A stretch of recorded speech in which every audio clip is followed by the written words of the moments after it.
So the way you get your investment, you start off with a team, you find your partners, and you build a product.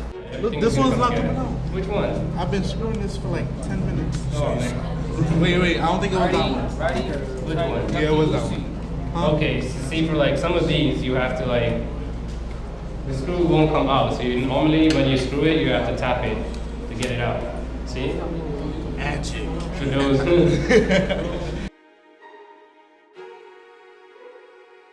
When a program it pops up, it stores it right there, right in the RAM. So at least you're seeing visually what's inside your computer. If you open a program and it's slow, you can swap out your memory if your memory is too low. Because sometimes when your programs are being slow, it might be your memory as your first history after you check everything out. People in the back of the end of the 1990s, people had an idea and a little bit of tech knowledge, and they could walk into the door of a venture capitalist, which is someone who makes money from investing in other people, and they would just hand them buckets of money. Just straight up, not literally, it was a written check, but figuratively buckets of money were handed to them. And they were able to start businesses this way. Many of those businesses failed, some became Amazon. Anyone think MySpace was a success? Raise your hand. Back in the day. And anyone think MySpace was a failure? Raise 50-50. Everyone who thinks it was a failure, I bet you wish you were the CEO's, had the CEO's bank account right now. He made lots of money before it failed. I consider that a success even if it didn't last. You may not have become Facebook, but you're still walking around with millions of dollars. That's not bad. Puzzle that's way A little complicated puzzle, you know. Once you get used to it, you know.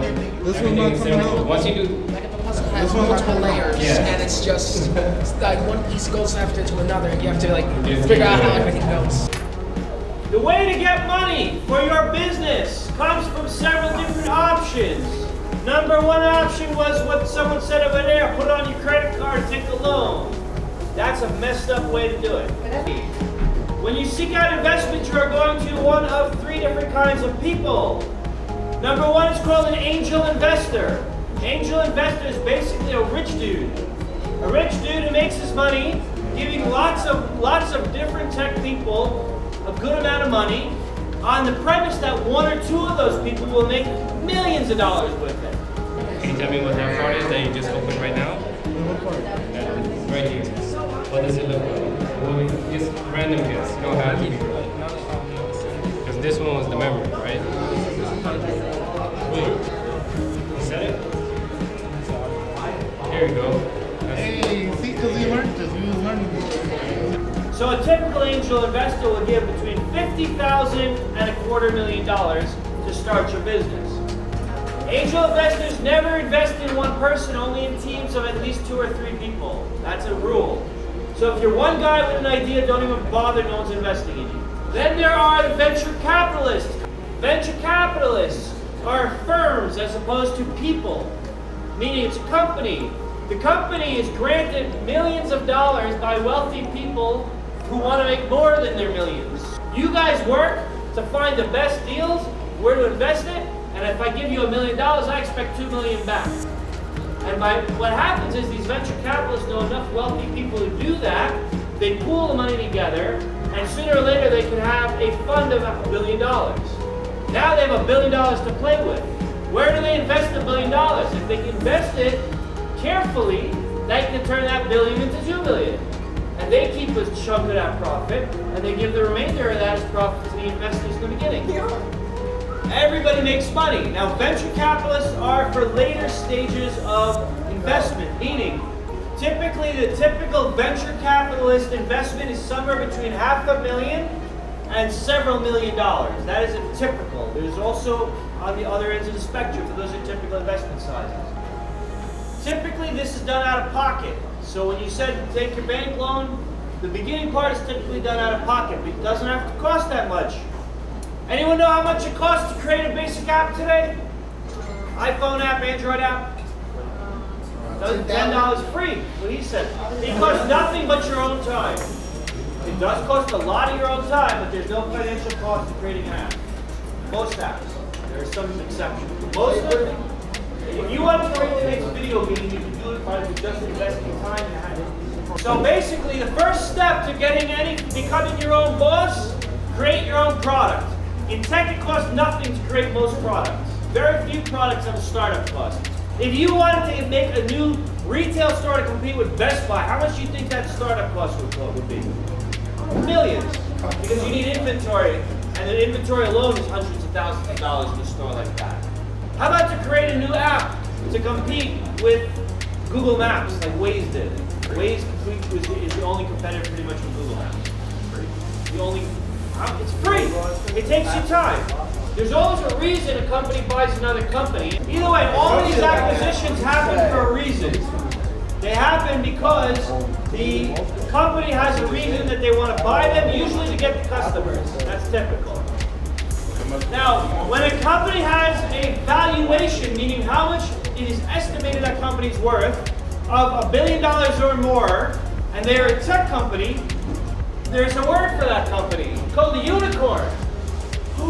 Anytime you hear someone say the expression a unicorn startup or unicorn company, it means a company that has a valuation of $1 billion or more. Okay, now, the reason it's called that, anyone want to guess? A unicorn is a mythical creature. The reason they nicknamed it a $1 billion company, a unicorn, is because they believe that the $1 billion companies are also mythical, and there's going to be a day they won't be worth $1 billion anymore. That's the joke. Every one of you has the potential to do that if you put your mind to creating businesses in tech. And you don't have to create a business, you can still work in tech and end up rising to the role of CTO. Remember what those salaries were like? Who remembers from the previous class? Now, what's the average CTO salary? How much? She's got it right. You all dropped the number. 234, not 234.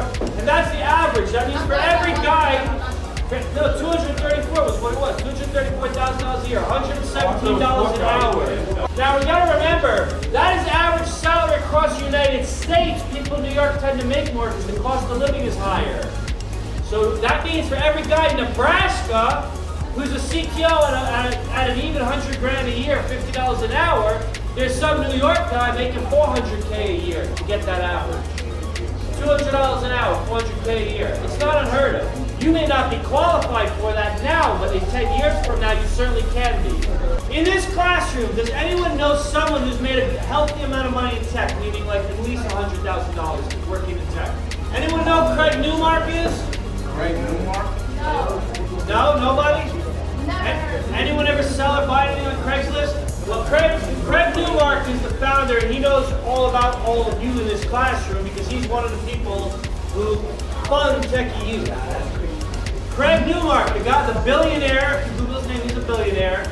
He is one of the people who fund Techie Youth. He's aware of all of you, and he's expecting all of you to become technology professionals with the money he gives us to run this program. Craig Newmark, the billionaire, believes in all of you. That means you should believe in you too and become the tech people that you could be. How do you liking the beach chair situation in the backyard? I like this beach chair, it's really dumb. My experience at Techie Youth, I learned a lot about computers. I learned about computers, how I can hack computers, something like that. Hack, we don't teach that here. Oh, they teach us how different wires. They teach us about what you can do to prevent people from hacking your stuff. It's cool. I didn't expect it to be like this. Like, I didn't expect, ended up knowing all the things that I learned now. Like, we learned coding, the different parts in a computer, and now we just learned wires and what they do and stuff. And I didn't think that I knew how to do any of that. And it's like now it's getting to the point where I'm getting handy with all of that stuff. So I really liked it. That's awesome. Yay! Yeah, give him a clap. Round of applause. Okay.